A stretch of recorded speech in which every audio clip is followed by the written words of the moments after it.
Olá pessoal, tudo bem? Aqui é o professor Luciano Santana. Esta é a nossa segunda aula da disciplina de Gestão de Pessoas e Desenvolvimento de Equipes. Nesta segunda aula, nós vamos abordar os conteúdos da nossa unidade 2, lá do material didático, em específico dois tópicos. O primeiro vai ser relações no ambiente de trabalho e o segundo, estratégias para a retenção de talentos. E aí, para fazer uma contextualização e para estimular o nosso pensamento, eu trago aqui uma questão problematizadora, que é sempre importante para dar o sentido do porquê esses assuntos são realmente relevantes para a formação do profissional, sobretudo como que isso se manifesta na prática das organizações. E a pergunta que eu trago para estimular esse pensamento, essa reflexão é a seguinte, olha: como gerar experiência positiva na era do funcionário cliente? Esta é a pergunta que eu coloco. Temos vários elementos aqui que nos provocam a pensar, que nos levam a refletir, a pensar sobre qual é a relação entre o indivíduo, o funcionário, com a empresa e como é essa relação da empresa para com este colaborador, este profissional. Lá na primeira aula, nós conversamos sobre a evolução histórica da gestão de pessoas. E vimos lá naquele momento o quanto o fator humano ou as pessoas passaram a ser realmente valorizadas dentro das organizações, chegando ao ponto de hoje muitas empresas ter um olhar de parceria com as pessoas. Não só uma mão de obra, mas uma mente de obra que fornece competência, que fornece conhecimento, que dedica tempo para resolver problemas nas empresas. E isso faz com que a mesma tratativa que a empresa oferece para um cliente externo, aquele que estabelece relação de compra e consumo com a empresa, esse mesmo conceito venha para dentro da empresa, para o seu cliente interno, que é o funcionário. Então, como que eu posso estabelecer uma relação positiva com este fornecedor de conhecimento, esse fornecedor de competência, este profissional que me fornece resolução para problemas do meu negócio, de forma que ele se sinta bem atendido, se sinta valorizado e queira trabalhar com a empresa, ou se sinta motivado a continuar trabalhando com a empresa. Então a pergunta, ou esta pergunta, ela vai ter esse sentido. Como gerar experiência positiva nesta relação, de forma que este profissional queira e se sinta motivado a continuar trabalhando ali na empresa, nestes tempos em que o funcionário é visto como cliente também. Beleza? Abrindo então o nosso primeiro assunto, vamos falar sobre relações no ambiente de trabalho.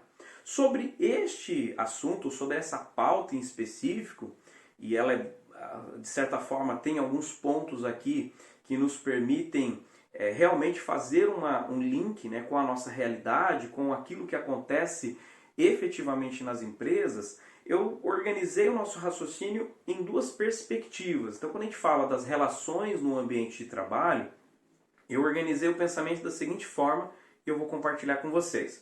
O primeiro é a perspectiva pessoal, a perspectiva individual. Então, quando a gente olha para as relações, olhando para o indivíduo. Então, essa é uma forma de a gente perceber como que as relações acontecem no ambiente de trabalho. A outra perspectiva é a perspectiva da organização. Então, de uma forma mais ampla, de uma forma mais geral, como que a empresa lida com alguns fatores que influenciam nas relações do ambiente de trabalho. E é isso que eu quero trazer para vocês. Então, começando aqui pela primeira perspectiva, que é a perspectiva pessoal.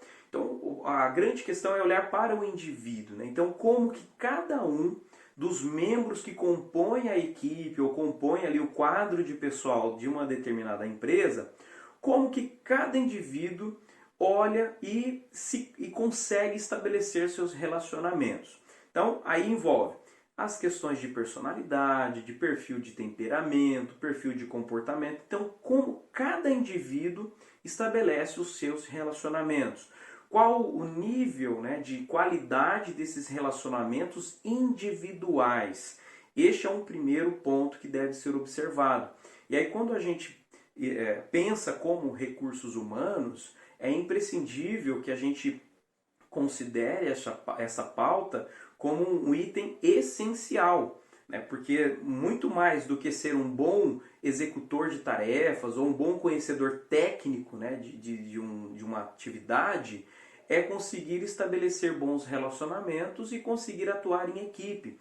Então esta perspectiva ela passa a ser um item muito valorizado pelas empresas e que o RH, de certa forma, precisa identificar qual é o nível, o grau que as pessoas possuem ou não essa desenvoltura para os relacionamentos e como que o RH pode ajudar intervindo, né, desenvolvendo as pessoas para o relacionamento. Então este é um ponto. O outro ponto envolve a identificação das habilidades interpessoais. Saber ouvir, saber falar, saber se posicionar, não ser agressivo, né, ser assertivo, a questão do trabalho em equipe propriamente dito, como eu já mencionei, a questão da empatia, a questão da solidariedade no ambiente da empresa. Enfim, então são várias habilidades interpessoais que vai levar a este comportamento, a essa manifestação dos relacionamentos. E aí é o olhar do RH para dentro da empresa, para dentro das equipes, é um olhar para dentro, um diagnóstico interno, para aferir um nivelamento aí de quem ou quantas pessoas estão já mais amadurecidas ou quantas, ou qual o volume de pessoas que carecem de desenvolvimento, de amadurecimento nesse sentido. Lembrando que tudo isso vai sofrer influência direta da liderança, da gestão, né, que vai ser ali uma referência, vai estimular determinados comportamentos, envolve diretamente o perfil do quadro de pessoal, nível de maturidade, perfil de comportamento dessas pessoas. Então alguns elementos vão definir sim padrões, né, de comportamento e manifestação nos relacionamentos. E por outro lado, o perfil da tarefa, o perfil da atividade que é realizada. Então algumas atividades demandam mais relacionamentos, interação, trocas. Outras atividades são, de certa forma, mais isoladas, cada um fazendo o seu. Então as pessoas têm menos afinidades com relação a relacionamentos. Então tudo isso deve ser considerado. E o profissional de RH ele deve olhar para dentro da empresa, identificar e fazer esse diagnóstico. Então essa é uma primeira perspectiva quando a gente fala das relações no ambiente de trabalho. Aí entra a segunda perspectiva, que é a perspectiva da organização. Uma coisa é eu identificar individualmente como se manifesta os relacionamentos, como cada um empreende os seus relacionamentos, a qualidade desses relacionamentos, o quanto de habilidades cada um já predispõe para os relacionamentos. A outra questão envolve, a segunda perspectiva, envolve a organização.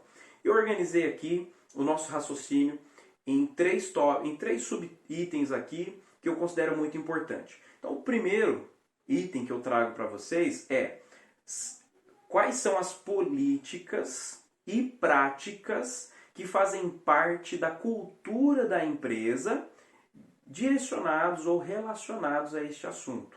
Então, como que a empresa se posiciona, por exemplo, sobre os dois itens que eu trouxe aqui para este assunto, dentro da perspectiva da organização, que é a diversidade e a discriminação.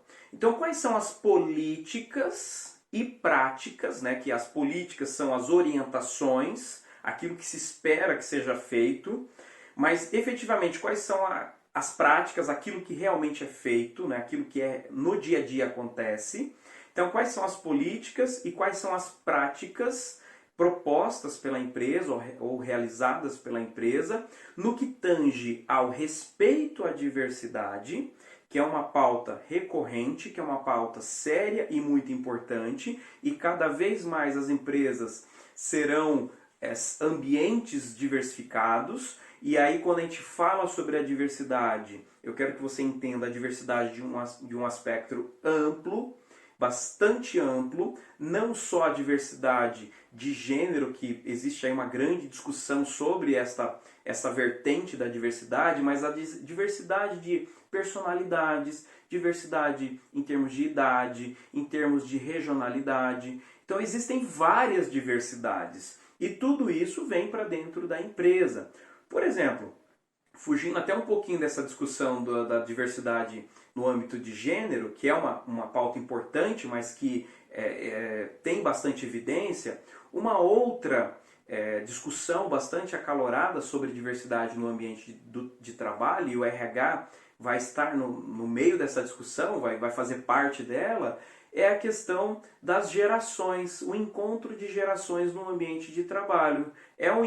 São diversidades porque você tem um público jovem começando carreira, que tem um perfil, que tem uma formação, tem uma forma especial de se comunicar e de se relacionar, e você tem um público mais experiente, de outra geração, talvez uma geração X ou até uma geração Baby Boomer, que tem outro modelo mental, uma outra formação, uma outra forma de se relacionar. E isso vem para dentro da empresa e olha só como que é interessante. Muitas vezes o gestor ou a liderança é um público, um perfil mais jovem, liderando um perfil talvez de uma geração que veio anteriormente, né? Então é uma geração Y, o líder da geração Y, liderando uma equipe ou alguns membros da equipe com a geração X ou geração Baby Boomer. Então, se não houver amadurecimento das pessoas, se não houver preparo, tanto das lideranças quanto por todos ali envolvidos na equipe, né, de olhar, respeitar a diversidade, identificar o ponto em que cada um pode contribuir para o resultado e aproveitar isso, né, como a grande oportunidade, aí a gente entra muitas vezes num outro patamar, numa outra discussão, que é a discriminação no ambiente de trabalho. Então é muito sério esse assunto, é muito importante e o RH precisa estar à frente dessas discussões no ambiente da empresa. Então, no âmbito da organização, na perspectiva da organização, quais são as políticas e práticas realmente empreendidas pela empresa no que tange ao respeito e o gerenciamento da diversidade no ambiente de trabalho, o quanto a empresa não tem só o discurso, mas efetivamente uma prática sobre isso. E aí, como eu falei, diversidade, a discussão vai longe, porque passa por idade, por personalidades, comportamentos, passa por gêneros, passa por questões de deficiência. São vários os assuntos que compõem a ideia da diversidade no local de trabalho. E como também a empresa ela lida com questões de discriminação. Então, o quanto ela repudia isso ou o quanto ela estimula isso dentro da empresa. Infelizmente, existem casos, existem empresas que aceitam situações de discriminação. E isso é quase que um fechar de olhos, é quase que dizer, olha, isso é permitido aqui na empresa. Então, a partir do momento que acontece uma discriminação, uma agressão, uma exclusão de alguém, né, e isso fica evidenciado que faz parte de um processo de discriminação, e a empresa não se posiciona, de certa forma ela não age, né, com decisões administrativas sobre o ocorrido, ou até mesmo punitivas sobre aquilo que ocorreu, é quase que ela está dando aval e dizendo que aquilo, ou essa postura, ela passa a ser permitida na empresa. Então, como que a empresa se posiciona? A empresa não se posiciona sozinha, ela precisa de que, muitas vezes, o RH seja esse agente que vai construir essas políticas, essas práticas permitidas, essas práticas não permitidas, que vai desdobrar em treinamentos, vai desdobrar em processos de formação, de conscientização, de trabalhos, né, efetivamente realizados junto com a gestão, junto com as equipes, para que haja sim o respeito a todos os tipos de diversidade e para que a discriminação não aconteça no local de trabalho. E isso vai fazer com que a experiência de relacionamento entre os indivíduos e entre o indivíduo e a empresa seja realmente potencializada. Vai fazer com que cada um dos pertencentes àquela empresa se sinta respeitado, se sinta, de certa forma, acolhido dentro das suas especificidades. Beleza? Fechamos aqui a nossa primeira pauta, que foi relações no ambiente de trabalho. Abro então a nossa segunda pauta, falando sobre estratégias de retenção de talentos. Na verdade, a segunda pauta está colada na primeira, né? Porque quando você desenvolve um ambiente mais agradável, quando você desenvolve, empreende, né, uma cultura que ela é mais acolhedora, respeitosa, e o colaborador se sente verdadeiramente respeitado e acolhido, né? Então isso vai criando e já faz parte, inclusive, de estratégias de retenção de talentos. Enquanto RH, você vai perceber o quanto é difícil encontrar bons talentos. E aí conseguir reter esses talentos também passa a ser um desafio da área de gestão de pessoas. Então, para a gente pensar essa estratégia ou estratégias de retenção de talentos, eu desdobrei aqui em três eixos, né, em três momentos. O primeiro é a estrutura de gestão da empresa. O segundo são as políticas de gestão de pessoas. Eu volto à pauta da política porque ela vai ser norteadora. E o perfil das próprias pessoas, né, o perfil dos indivíduos. Então, vamos desdobrar cada um. O primeiro deles é a estrutura de gestão. Então, quais são as características dessa empresa que levam ela a ser atrativa para os profissionais? Leva essa empresa a ser bem vista, né, pelos talentos, pelos profissionais, que desperte nos indivíduos a vontade de querer trabalhar ali. Isso passa pela cultura organizacional, né? Então se você tem uma cultura muito fechada, muito engessada, isso não é atrativo para um público que queira crescer ou queira contribuir com o negócio. Então vai restringir um pouco esse público. Então, se você tem uma cultura mais aberta, mais flexível, mais inovadora, isso vai ser um chamariz, né? Isso vai ser realmente um atrativo. Então, passa pela cultura da empresa, passa pelo perfil da gestão. Então, quem são os gestores? Qual é o perfil das pessoas que tomam decisão em nome da empresa? São pessoas autoritárias? São pessoas com um perfil mais aberto, mais democrático?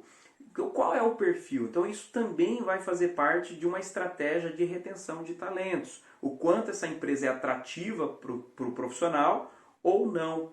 E outros elementos aí que vai dispor, né, no que se refere à estrutura de gestão. Condições de trabalho, né, a questão dos ambientes, da estrutura organizacional. São vários desdobramentos que a gente pode analisar sobre essa temática da estrutura de gestão. O quanto essa estrutura, né, que a empresa oferece, essa gestão que a empresa oferece, ela é atrativa para o profissional. O segundo ponto são as políticas direcionadas à gestão de pessoas. Assim como no tema anterior, né, sobre as relações, as políticas e práticas de gestão de pessoas vão determinar a forma como as pessoas se comportam. Aqui envolvem as propostas ou as políticas direcionadas à gestão de pessoas que vão ser atrativas para as pessoas.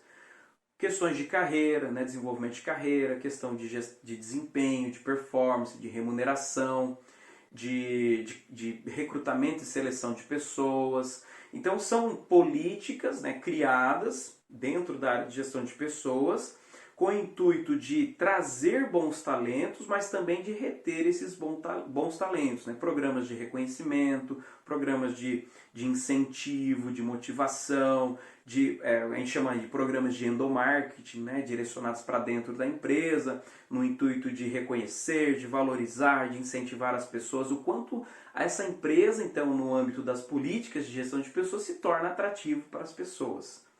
O terceiro ponto que eu separei sobre essa parte aqui envolve o perfil dos indivíduos.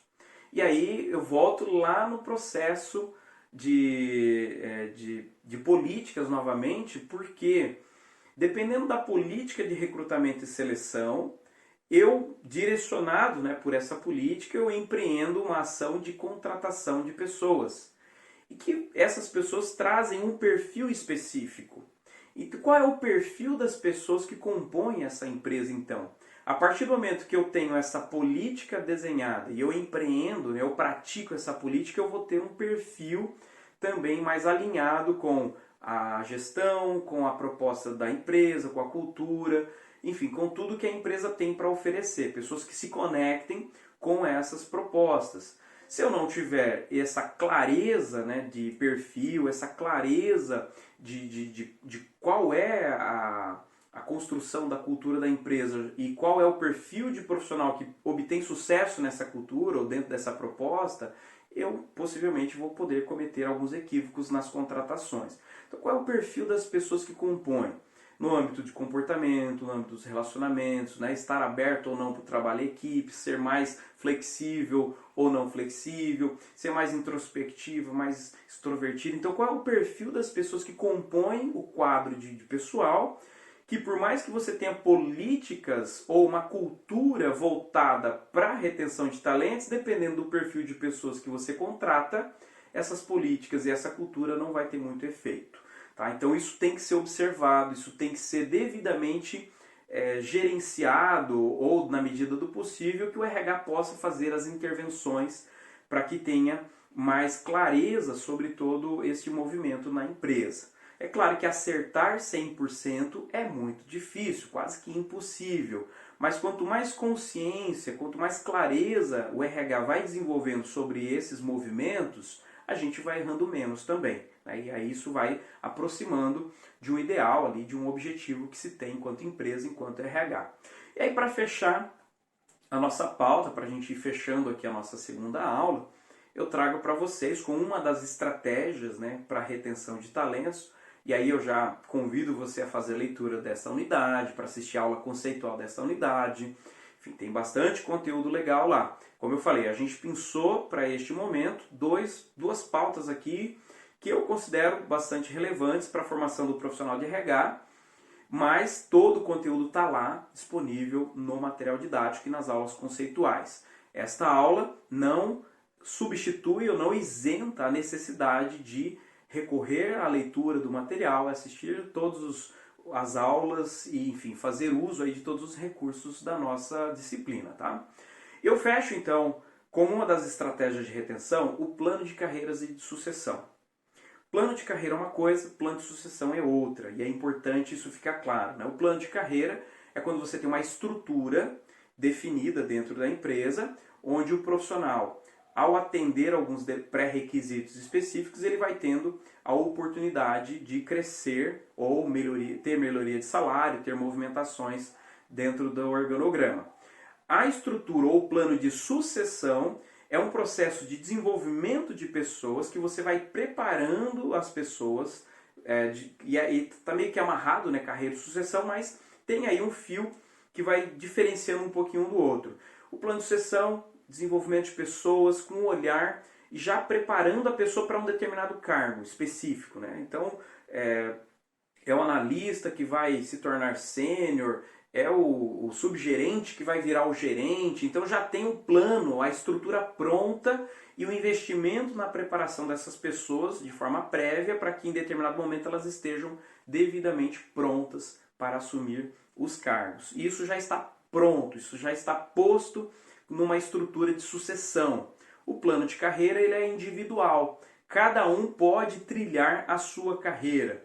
Né? E aí nós temos as estruturas de carreira em paralelo, né? Em linha, temos a estrutura em Y, que daí o profissional escolhe seguir uma linha de gestão ou uma linha técnica. Então temos diferentes alternativas. A carreira pertence a cada um de nós profissionais. Né? Cabe a cada um investir no aprimoramento da carreira, no aprimoramento das habilidades, pleiteando, né, novos cargos, até mesmo concorrer a esse processo de um plano de sucessão.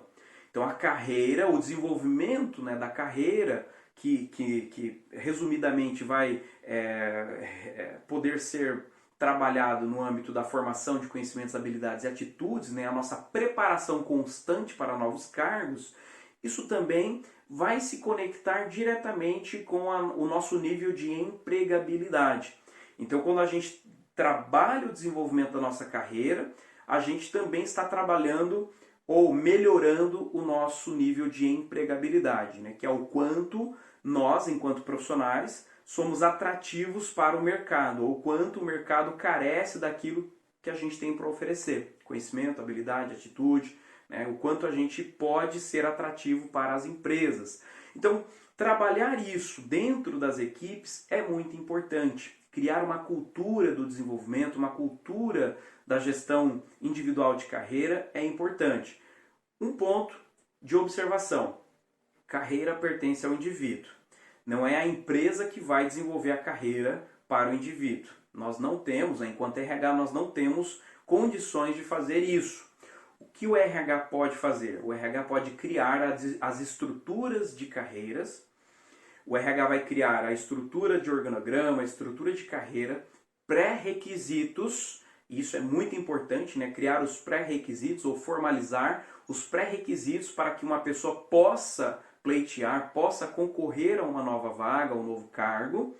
E aí cabe, né, diante desta informação, deste nível de clarificação sobre as carreiras, sobre se é na horizontal, uma movimentação horizontal, uma movimentação vertical, se eu vou sair de um setor X para um setor Y, se eu vou sair de um cargo A para um cargo B, de um nível 1 para um nível 2, enfim. Então, essa movimentação, cada profissional vai precisar se dedicar para conquistar.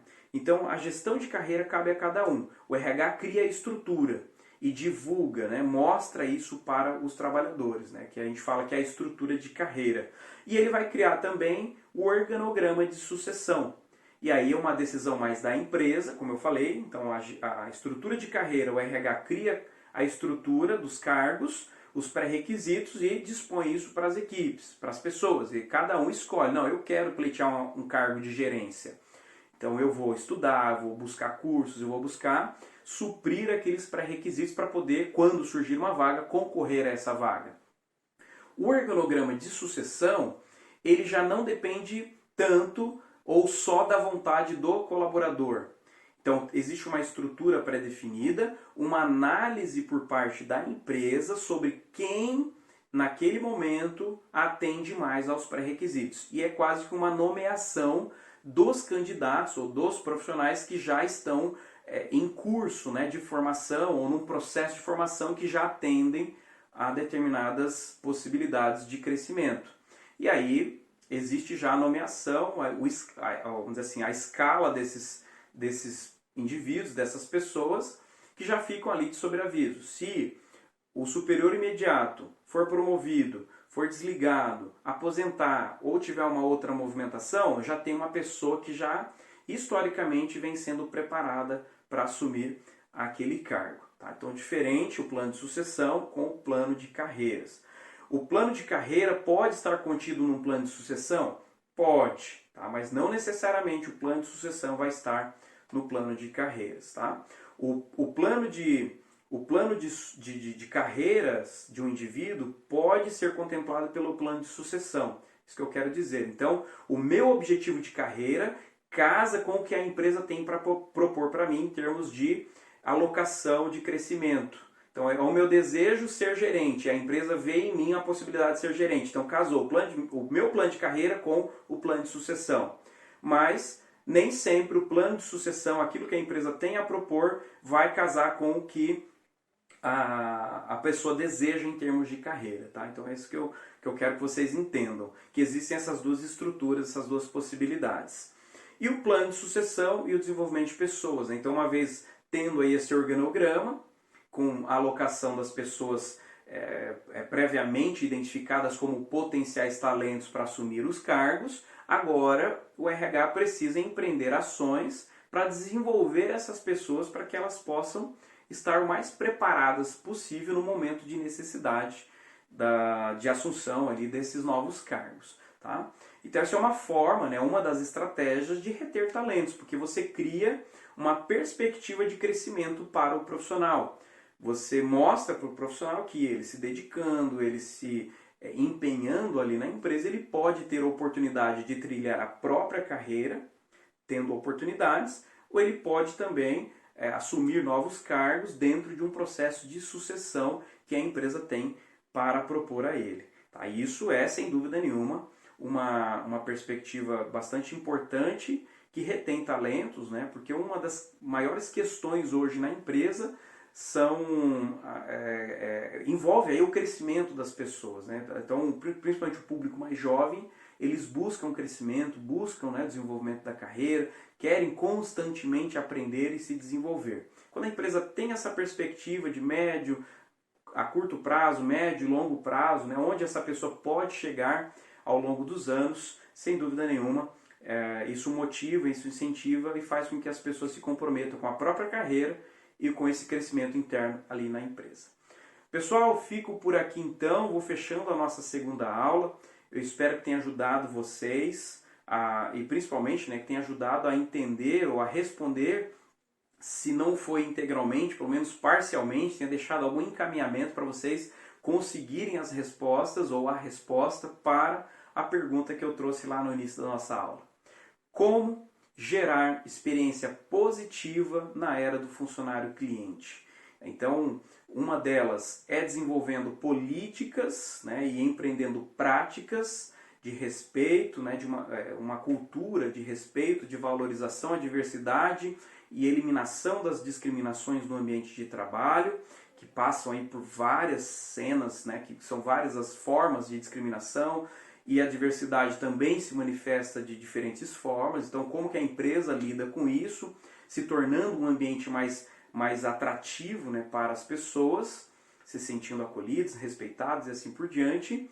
E depois, no âmbito do plano de sucessão, de carreira, né, como uma estratégia de retenção de talentos, né? Lembrando que a retenção de talentos passa por um olhar sobre a estrutura de gestão, sobre a construção de políticas, né, de incentivo, de reconhecimento, de recrutamento, de remuneração, etc. E também uma análise sobre o perfil dos indivíduos que nós temos e que nós trazemos para dentro da empresa.